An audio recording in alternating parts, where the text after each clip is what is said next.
سابق army chief general Mirza Aslam Beg اپنی سوانح عمری میں بتاتے ہیں کہ 17 اگست سن 1988 کے روز جب بہاولپور سے ٹیک آف کے بعد انہیں فضائی راستے میں جنرل ضیاء الحق کا طیارہ آگ کی لپیٹ میں زمین پر گرا ہوا نظر آیا تو انہوں نے پائلٹ کو کہا کہ اب ہم کچھ نہیں کر سکتے، لہٰذا اپنے جہاز کا رخ راولپنڈی کی طرف کر لو، جو ہونا تھا وہ ہو چکا ہے۔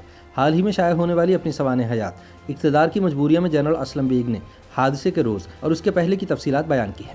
ضیاء الحق کی موت کے بعد جنرل اسلم بیگ فوج کے سربراہ بنے تھے۔ جنرل اسلم بیگ اس حادثے کے وقت وائس چیف آف سٹاف تھے۔ 17 اگست سن 1988 کو بہاولپور کے قریب پیش آنے والے اس مبینہ فضائی حادثے میں صدر general Zia ul-Haq, chairman joint chiefs of staff committee general Akhtar Abdul Rehman اور امریکی سفیر آرنلڈ لوئس رافل سمیت 30 کے قریب افراد جاں بحق ہو گئے تھے۔ اسلم بیگ اپنی کتاب میں کہتے ہیں کہ سامنے دھواں نظر آ رہا تھا، اگلے ہی لمحے ہمارا طیارہ اس کے نزدیک پہنچ چکا تھا، وہاں ایک ہیلی کاپٹر بھی اڑ رہا تھا۔ ہیلی کاپٹر کے پائلٹ سے رابطہ کیا تو اس نے بتایا کہ پاکستان 1 یعنی C-130 کریش ہو گیا ہے اور کچھ نظر نہیں آ رہا۔ اس قسم کے حالات میں مجھے اہم فیصلہ کرنا تھا، اگر میں جائے حادثہ پر پہنچ بھی جاتا تو کچھ نہیں کر سکتا تھا، اسی لیے میں نے پائلٹ سے کہا کہ سیدھے راولپنڈی چلو۔ اسلم بیگ لکھتے ہیں کہ سن 1988 میں الخالد ٹینک کا پروٹوٹائپ چین اور پاکستان کی مشترکہ کوششوں سے مکمل ہو رہا تھا، جس کے ساتھ ٹرائل کے لیے امریکہ کا M1 ابراہم ٹینک پاکستان لانے کی تیاریاں تھیں۔ سینئر افسران اور خود جنرل ضیاء کو یقین نہیں تھا کہ ہم کوئی ایسا ٹینک بنا سکیں گے جو دور حاضر کے جنگی تقاضوں کے مطابق ہو، لیکن ہماری کوشش کامیاب ہو گئی۔ الخالد ٹینک کے 3 نمونے تیار ہوئے اور حتمی ٹیسٹ کے لیے الخالد اور M1 ٹینک ملتان پہنچ گئے۔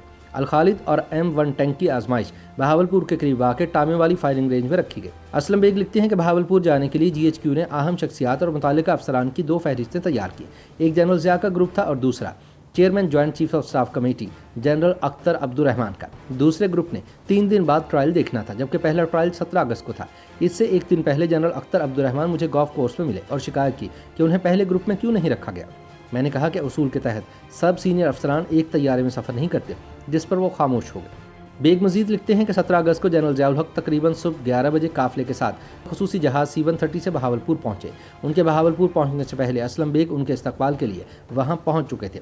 جب جنرل ضیاء آئے تو ان کے ساتھ جنرل اختر عبدالرحمان، امریکی سفیر، ان کے ملٹری سیکرٹری اور دیگر متعلقہ افسران بھی تھے۔ ایئرپورٹ کے لاؤنج میں فریش اپ ہوئے 2 ہیلی کاپٹروں میں مہمانان خصوصی ٹامے والی رینج کی طرف روانہ ہوئے۔ ٹرائل ٹیم کے سربراہ میجر جنرل محمود دورانی اپنے ساتھیوں کے ہمراہ وہاں موجود تھے۔ ٹرائل شروع ہوا جو تقریباً 1 گھنٹے تک جاری رہا۔ الخالد ٹینک تمام آزمائشوں میں کامیاب ہوا۔ امریکی ابراہم M1 ٹینک صرف چند 1 آزمائشوں پر پورا اترا۔ اس کے نتیجے پر سب کو حیرت ہوئی، لیکن اپنی آنکھوں سے دونوں ٹینکوں کی کارکردگی دیکھنے کے بعد شک و شبہے کی گنجائش نہیں رہی۔ اسلم بیگ کے مطابق آزمائشی مشق دیکھنے کے بعد وہ تقریباً 1:30 بجے بہاولپور کے لیے روانہ ہوئے اور ہیڈ کوارٹر میں تمام شرکاء کے لیے کھانے کا انتظام تھا۔ ظہر کی نماز پڑھی، اس کے بعد وہاں موجود بہاولپور کی کچھ شخصیات کے ساتھ جنرل ضیاء الحق نے ملاقات کی اور پھر تقریباً 4:30 بجے وہ بہاولپور ایئرپورٹ کے لیے روانہ ہوئے۔ میں جنرل ضیاء کے ساتھ تھا اور انہیں جہاز تک چھوڑنے آیا۔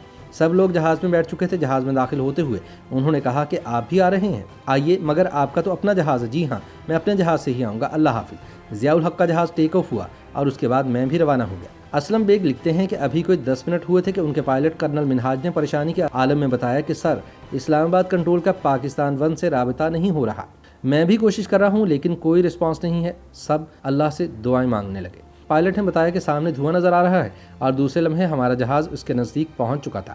ایک ہیلی کاپٹر بھی اتر رہا تھا جو ملتان جا رہا تھا۔ ہمارا جہاز اوپر چکر لگاتا رہا۔